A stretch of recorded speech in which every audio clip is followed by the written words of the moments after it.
विगत दिवस कांग्रेस कार्यालय में कांग्रेस कमेटी के अध्यक्ष द्वय त्रियोगी नारायण शुक्ल एवं गुरमीत सिंह मंगू द्वारा 7 सितंबर को रीवा में मुख्यमंत्री के संभावित दौरे को देखते हुए रणनीति बनाते हुए किसान, मजदूर व बेरोजगार युवाओं की समस्याओं को लेकर मुख्यमंत्री का घेराव की तैयारी जारी थी।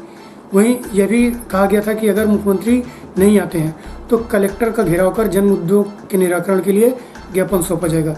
इस दौरान प्रदेश महामंत्री डीपी सिंह, कार्यकारी अध्यक्ष रमाशंकर सिंह उपस्थित रहे। प्रस्तुत है वार्ता के अंश। कोरोना महामारी का कहर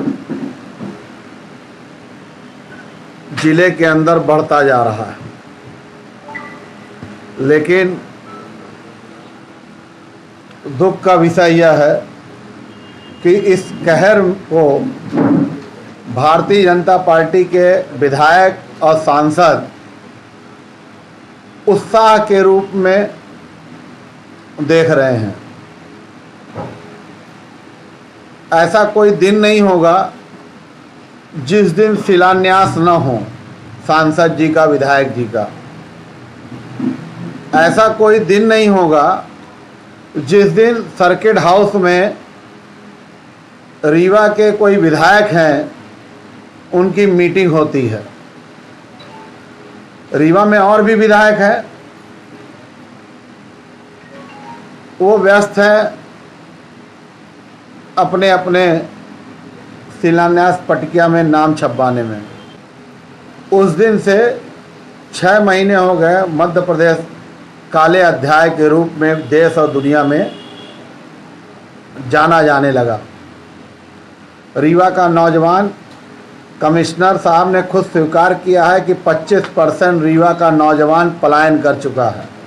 अनाज में चावल, गेहूं जानवरों का वह गरीब आम जनमानस के पास खाने के लिए पहुंच रहा, और अच्छा चावल और गेहूं भारतीय जनता पार्टी के पार्षदों के घर में, उनके कार्यकर्ताओं के घर में, उनके नेताओं के घर में मौजूद है। इन्हीं सब बातों को लेकर पूरे जिले भर के कांग्रेस का एक एक कार्यकर्ता 7 तारीख को मुख्यमंत्री जी का घेराव करने जा रहा है।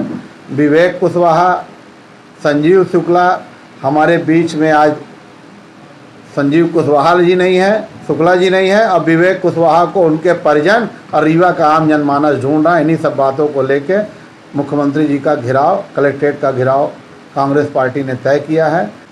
कुछ कमियां सब में रही होंगी, मैं नहीं कहता परिपूर्ण है, लेकिन आपको एक विश्वास दिला दे रहा हूं कि पिछले 15 महीनों में जो कोरेक्स में कार्रवाई हुई है उसमें लेन देन कहीं नहीं हुआ है।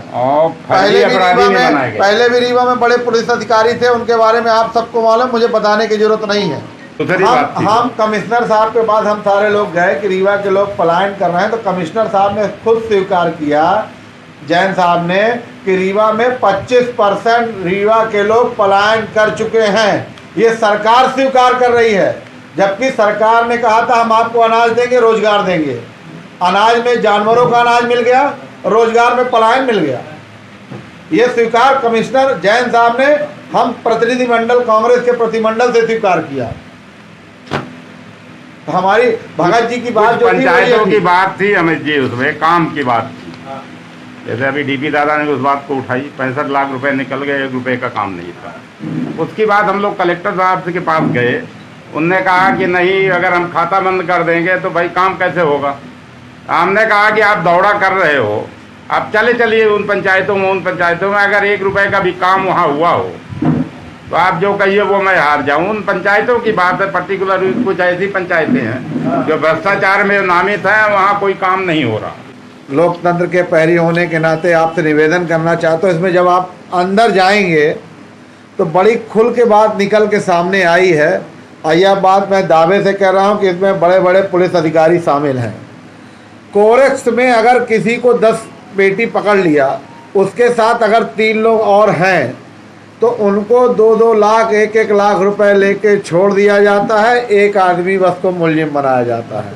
ये मनगामा में हो चुका, ये मऊगंज में हो चुका। इसी तरह शराब यूपी की पकड़ी जा रही साहब, शराब मऊगंज की पकड़ी जा रही साहब, शराब शहडोल की पकड़ी जा रही है, लेकिन शराब गांवों के अंदर जो पैकारी हो रही है बढ़ गई, उसकी बहुत बढ़ गई। बढ़ गई है, वो उसकी पैकारी क्यों नहीं रोकी जा रही है?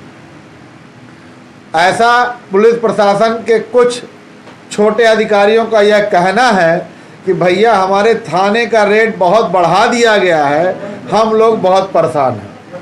ये नीचे के अधिकारियों का कहना है। जो छोटे अधिकारी हैं, जो कहीं ना कहीं रीवा में नेम प्रेम के कारण यहीं के निवासी हैं, उनका एक आत्मीय लगाव है रीवा के लोगों से, वो लोग बहुत चिंतित हैं और दुखी हैं। रीवा शहर के अंदर एंट्री वसूली और साथ ही कोरेक्स और शराब के नाम पे अवैध वसूली का धंधा चल रहा है। कार्रवाई के नाम पे कुछ लोगों तक सीमित हो जाते हैं, बाकी लोगों को छोड़ दिया जा रहा है।